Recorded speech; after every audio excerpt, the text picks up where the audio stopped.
ان کا دیا پانچا ہمیں کرنا ہی پڑے گا۔ ان لوگوں کا نیٹ ورک ہر شہر میں ہوتا ہے، یہ ہمیں سکون سے کہیں بھی جینے نہیں دیں گے، اس لیے بہتر یہی ہوگا اور مصلحت بھی اسی میں ہے کہ لوہے کو لوہے سے کاٹا جائے۔ فوزیہ اٹھ کھڑی ہوئی اور راحیلہ سے بولی، پھر اس کی کیا ضمانت ہوگی کہ 2 ہاتھیوں کی جنگ میں ہم بچ پائیں یا نہیں؟ میں خاموشی سے ان دونوں کی مکالمہ بازی سن رہا تھا، غلطی پر دونوں نہیں تھی۔ اب دیکھنا یہ تھا کہ اس بحث کا نتیجہ کیا نکلتا ہے، کیونکہ میں اس وقت خود کو بند گلی میں کھڑا محسوس کر رہا تھا، یا پھر ایسے پگ ڈنڈی نما راستے پر جس کے دونوں طرف کھائی تھی۔ ضمانت تو اس کی بھی نہیں دی جا سکتی کہ ہم یہ شہر چھوڑ کر کہیں اور جا بسیں۔ راحیلہ نے بھی اسی سنجیدگی سے کہا، ہم تینوں کی اوقات ہی کیا ہوگی؟ کون ہماری ان موت کے کارندوں سے جان چھڑائے گا؟ کون مدد کرے گا؟ ہم بے یار و مددگار اور ڈر ڈر کر زندگی تو وہاں بھی گزاریں گے۔ اسے بہتر نہیں کہ یہاں رہتے ہوئے انہی جیسے ٹکر کے گروہ کی سرپرستی میں دشمنوں کا مقابلہ کیا جائے۔ یہ جنگ ہم پر تقدیر نے مسلط کر ڈالی ہے، ہمارا اس میں کوئی قصور نہیں۔ تو ٹھیک ہے، پھر آپ دونوں کہیں نہیں جاؤ، میں چلی جاتی ہوں۔ فوزیہ نے جیسے اپنا آخری فیصلہ سنا دیا اور میرا دل اس کی جدائی سے ہی دہل گیا۔ راحیلہ نے اس پر کوئی جواب نہیں دیا، یوں جیسے اسے فوزیہ کے چلے جانے کی مطلق پرواہ نہ ہو۔ یہ تم کیا کہہ رہی ہو فوزیہ؟ بے اختیار میرے منہ سے ہکلاتے ہوئے برآمد ہوا تھا، جس پر راحیلہ بھی چونک کر غور سے میرا چہرہ تکنے لگی۔ اسے بھی میری اور فوزیہ کی حقیقت کا کیا علم تھا بھلا؟ اب کچھ اندازہ ہونے لگا ہو تو اور بات تھی، تاہم مجھے بھی اب اس کی کوئی پرواہ نہیں تھی۔ یہ حقیقت تو ایک دن تشتے ازبام خو ہی جانا تھی، اسی لیے میں نے بلا تعامل فوزیہ سے کہا تھا، لاہور چلی جاؤں گی میں، وہاں میرے دور کے ایک رشتہ دار رہتے ہیں، بوجھ میں ان لوگوں کے لیے بھی نہیں بنوں گی، خود ہی کما کھا لوں گی۔ فوزیہ نے کہا، اس کی آواز اور لہجہ ایک دکھ ایک غم تلے بوجھل محسوس ہوا تھا مجھے۔ اس نے مجھے بھی اندر سے جھیروں جھیر کر ڈالا۔ میں تڑپ اٹھا۔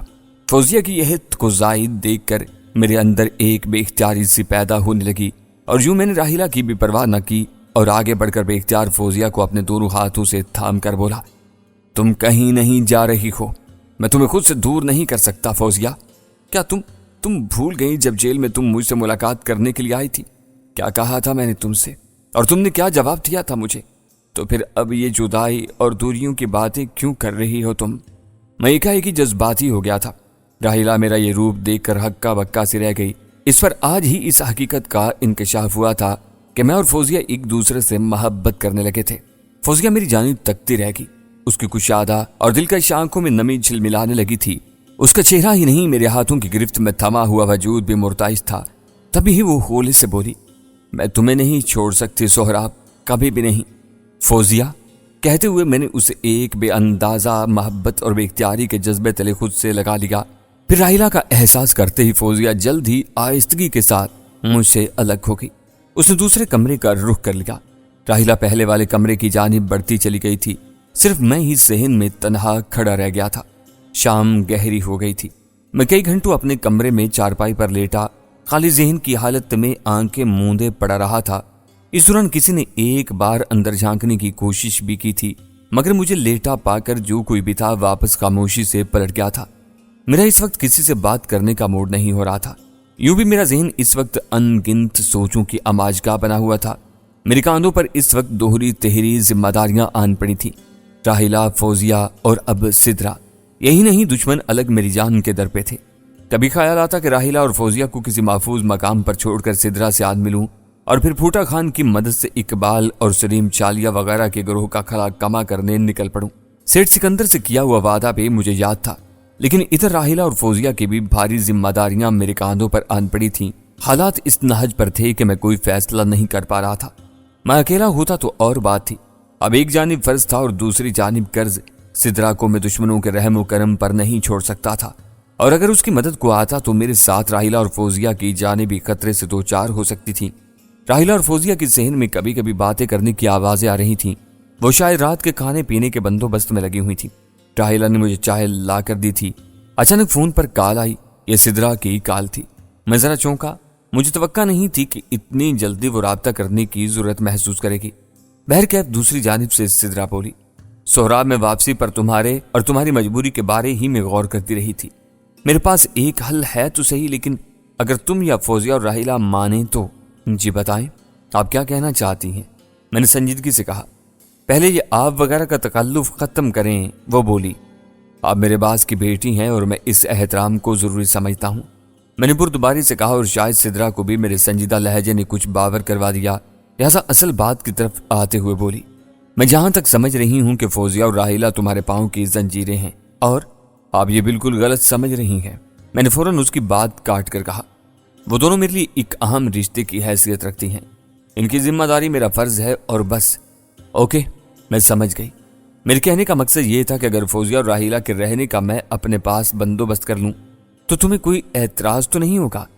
میں جانتا تھا کہ وہ کس مقصد کے تحت ایسا کہہ رہی تھی۔ میں نے جواب میں کہا، مس سدرا، میرے اعتراض کی بات تو بعد میں آتی ہے، اول تو وہ دونوں ہی یہ بات نہیں مانے گی، وہ یہ شہر ہی ہمیشہ کے لیے چھوڑ دینے کا حتمی فیصلہ کر چکی ہیں اور خود میں بھی یہی چاہتا ہوں۔ اچھا، دوسری جانب سے سدرا نے ہولے سے کہا، یوں جیسے وہ میرے جواب سے کچھ مایوس سی ہو گئی ہو۔ میں نے لمحہ بھر کے توقف سے کہا، لیکن آپ فکر نہ کریں، مجھے فرض کے علاوہ قرض کا بھی خیال ہے۔ میں ان دونوں کا کسی شہر میں کوئی اچھا سا بندوبست کرنے کے بعد دوبارہ کراچی لوٹ آؤں گا۔ آپ تب تک محتاط رہیے گا، بالخصوص اپنے ماموں سجاد بیگ کی طرف سے۔ آپ کی بات سے مجھے بہت حوصلہ ملا ہے، سدرا ایک دم بولی۔ اس کے مایوس لہجے کی تابندگی لوٹائی تھی۔ لیکن سہراب، میں اس معاملے میں تمہاری کچھ مدد ضرور کرنا چاہتی ہوں۔ کیا تم بتاؤ گے کہ تم تینوں نے کون سے شہر جانے کا پروگرام بنا رکھا تھا؟ یہ ابھی قبل از وقت ہے، میں نے کہا۔ ہو سکتا ہے سکھر کا رخ کریں یا پھر لاہور کا۔ میں نے جواب میں کہا، لاہور میں بقول فوزیہ کے اس کے کچھ رشتہ دار رہتے ہیں، اگر سیالکوٹ کا ارادہ ہو تو وہاں ہمارا ایک بنگلہ خالی پڑا ہے۔ سدرا فوراً بول پڑی، پپا نے کسی زمانے میں خرید رکھا تھا، پھر کرائے پر چڑھا دیا، آج کل وہ خالی پڑا ہے۔ وہاں کے ایک اسٹیٹ ایجنٹ ملک ماجد ہیں، اس کی دیکھ بھال کرتے ہیں اور عنقریب وہ اسے کرائے پر اٹھانا چاہتے ہیں۔ تازہ حالات کی وجہ سے میں نے ابھی منع کر رکھا تھا۔ وہ بنگلہ میرے ہی نام پر ہے۔ حالات ایسے تھے کہ مجھے اگر کہیں سے کوئی نعمت غیر مرتکبہ حاصل ہو رہی تھی تو اسے ٹھکرانا کفران نعمت ہی ہوتا۔ اچھی بات ہے، میں نے مختصراً کہا تھا تاکہ وہ اپنی بات کی وضاحت بھی کر ڈالے۔ وہ بولی، تم تینوں لاہور کے بجائے سیالکوٹ چلے جاؤ، وہاں راحیلہ اور فوزیہ کو چھوڑ کر واپس چلے آؤ۔ ان دونوں کی طرف سے بالکل فکر مت کرنا، کیونکہ راحیلہ اور فوزیہ کو وہاں کوئی تکلیف نہیں ہوگی۔ میں چند دنوں بعد اپنی ایک دور کی رشتہ دار خاتون کو یہاں سے ان کے پاس سیالکوٹ بھیج دوں گی۔ کیا کہتے ہو؟ میں نے کیا کہنا ہے راحیلہ اور فوزیہ ہی بتا سکتی ہیں، میں نے عام سے لہجے میں کہا۔ میری تجویز کے متعلق تمہاری اپنی کیا رائے ہے؟ سدرا بولی، دراصل میں جاننا چاہتی ہوں کہ اگر تم میری اس تجویز سے متفق ہو تو یقیناً تم ان دونوں لڑکیوں کو بھی قائل کر ہی لوگے، اس لیے پہلے میری تجویز سے تمہارا متفق ہونا ضروری ہے۔ سدرا نے پھر بھی گیند میری کوٹ میں پھینک دی۔ اس میں کوئی شک نہیں تھا کہ اس کی بات قابل غور ضرور تھی، لیکن معاملہ راحیلہ اور فوزیہ کے اس سے متفق ہونے کا تھا۔ جہاں تک میرے قائل ہونے کا سوال تھا وہ ایک الگ بات تھی، کیونکہ میں اس وقت ایسی پوزیشن میں تھا کہ خود سے کوئی فیصلہ نہیں کر سکتا تھا۔ بے شک یہ میرے لیے ایک عارضی صورتحال تھی، لہٰذا میں نے نیک نیتی سے کہا، میرا جواب وہی ہے جو دے چکا ہوں، مجھے اس کے لیے ان دونوں کو قائل کرنا پڑے گا۔ مجھے البتہ تمہاری تجویز سے کوئی اختلاف نہیں ہے۔ گڈ، تب پھر تم راحیلہ اور فوزیہ کو بھی قائل کر لو گے۔ دوسری جانب سے سدرا کی امید بھری آواز سنائی دی، وہ یہاں تمہارے ساتھ جب تک رہیں گی تمہاری کمزوری بنے رہیں گی، دشمن کسی بھی وقت تمہاری اس کمزوری سے فائدہ اٹھا سکتے ہیں۔ میں نے قائل کرنے کی کوشش کروں گا، میں نے ہولے سے کہا۔ ضرور، اور پھر مجھے بتانا۔ وہ بولی، میں تم تینوں کی ٹکٹیں بک کروا دوں گی، یہ زحمت کرنے کی ضرورت نہیں، خدا حافظ۔ کہتے ہوئے میں نے رابطہ منقطع کر دیا۔ مجھے لگا اب سدرا کا موڈ بہتر ہو چکا تھا۔ رات کے کھانے پر جب ہم تینوں بیٹھے تو میں نے سدرا کی بات راحیلہ اور فوزیہ کے سامنے دہرا دی۔ راحیلہ نے تو کوئی تبصرہ نہیں کیا، البتہ فوزیہ چڑھ کر بولی، ایک نمبر کی خود غرض لڑکی ہے یہ سدرا، جان بوجھ کر تمہیں خطرے میں ڈال رہی ہے۔ میں ایک گہری سانس لے کر رہ گیا۔ ایسے مواقع پر راحیلہ میرے کام آتی تھی، لہٰذا میں نے اس سے کہا، راحیلہ تم ہی اسے سمجھاؤ کہ وہ سدرا کو غلط نہ سمجھے، اس میں اس کی نہیں میری اپنی مرضی اور ایک فرض کا بھی دخل ہے۔ وہ تو بیچاری مجھ سے کہہ رہی ہے کہ اگر میں اس کی مدد نہ کرنا چاہوں تو مجھ سے اس سلسلے میں کوئی منت نہیں کرے گی اور نہ ہی ناراضگی کا اظہار کرے گی۔ ہاں تو وہ چالاک لڑکی جانتی ہے نا تمہاری فطرت کو کہ تم ایک نمک حلال قسم کے شخص ہو۔ فوزیہ دوبارہ بول پڑی، یہ بات تو تم بھی جانتی ہو، لیکن سدرا میرے ساتھ کسی قسم کی کوئی زبردستی نہیں کر رہی ہے۔ فوزیہ، اس بار راحیلہ نے اس سے مخاطب ہو کر کہا۔ میں چپ ہو رہا۔ تمہیں سدرا کی طرف سے کوئی شدید قسم کی غلط فہمی ہو رہی ہے۔ اگر باریک بینی سے غور کرو تو تمہیں اصل حقیقت کا اندازہ ہو جائے گا کہ اس میں صرف سدرا کا ہی فائدہ نہیں ہے، ہمارا بھی ہے، ہم سب کا بھی ہے۔ وہ کیسے؟ وہ اس طرح کہ ہمارے اور سدرا کے دشمن مشترکہ ہیں، لیکن مت بھولو کہ ان کا اصل ٹارگٹ سہراب ہے۔ سدرا کو تو وہ کسی کھاتے ہی میں نہیں گردانتے، کیونکہ ان کے لیے وہ ترنے والا ہے۔ اس کے باپ کو قتل کر دیا گیا ہے۔ ان کا ایک ایجنٹ سجاد بیگ انہی کے گھر میں ہے۔ کہنے کا مطلب یہ ہے کہ سدرا کی مدد میں ہمارا بھی فائدہ ہے۔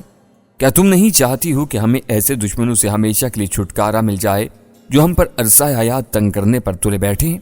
راحیلہ اتنا کہہ کر تھوڑا خاموش ہوئی، پھر بولی، دیکھو فوزیہ، وقت اور حالات کا یہی تقاضا ہے کہ دشمن کے دشمنوں کی طرف دوستی کا ہاتھ بڑھایا جائے۔ میرا خیال ہے کہ ہمیں سدرا کا یہ مشورہ مان لینا چاہیے۔ ہم دونوں اگر سہراب کے ساتھ یہاں رہے تو بزدل دشمن ہم دونوں لڑکیوں پر سب سے پہلے وار کرنے کی کوشش کریں گے، اور تم جانتی ہو پھر کیا ہوگا، سہراب ہماری وجہ سے دشمنوں کے آگے ڈھہ جائے گا۔ وہ اتنا کہہ کر خاموش ہو گئی۔ فوزیہ سوچتی رہی، پھر میری طرف ایک نگاہ اٹھا کر راحیلہ سے بولی، کیا ہم دونوں سہراب کو یہاں دشمنوں کے درمیان تنہا چھوڑ دیں؟ کیا ہم اس کے کام نہیں آ سکتے؟ اس کی بات پر راحیلہ سے کوئی جواب نہیں بن پڑا اور وہ میری جانب تکنے لگی۔ میں نے مسکرا کر فوزیہ سے کہا، فوزیہ، تم دونوں میری کامیابی اور زندگی کے لیے دعائیں مانگتی رہنا۔ یہ میرے لیے کیا کم بات ہوگی کہ میرے سر پر دعائیں کرنے والوں کا سایہ موجود ہے۔ پتہ نہیں میرا دل نہیں مان رہا ہے کہ تم ہم سے دور رہو۔ فوزیہ الجھ کر بولی، میں تم سے رابطے میں رہوں گا۔ میں نے اسے از راہ تشفی کہا اور مزید اس کی تسلی کے لیے بولا، اور میرا یہ بھی وعدہ ہے کہ اس مقصد سے جلد از جلد بری الذمہ ہونے کی کوشش کروں گا، اور جب بھی تم دونوں کی مجھے ضرورت پڑی تو تمہیں یہاں کراچی بلوا لوں گا۔ بات ختم ہوگی اور کھانا بھی ہم سونے کے لیے چارپائیوں پر جا لیٹے۔ دوسری کوٹھری میں وہ دونوں سو گئیں۔ میں اپنی کوٹھری میں آ گیا۔ رات گئے جا کر کہیں میری بھی آنکھ لگ گئی تھی۔ اگلے دن ناشتے کے بعد پھوٹا خان کا فون آ گیا، اور سناؤ بابا، کیا حال چال ہے؟ سب ٹھیک ہے نا؟ دوسری جانب سے اس کی مخصوص لب و لہجے کی آواز ابھری تھی۔ سب ٹھیک ہے سائیں، میں نے کہا۔ اس کے بعد اپنے پروگرام اور سدرا کے مشورے سے متعلق آگاہ کر دیا، البتہ درست مقام کا نہیں بتایا تھا۔ اس کے بارے میں نے رات ہی سوچ لیا تھا کہ پھوٹا خان سے بھی مشورہ کرنا ضروری تھا۔ اڑے بابا، اتنی دور ان دونوں کاکیوں کو لے جانے کی کیا ضرورت ہے؟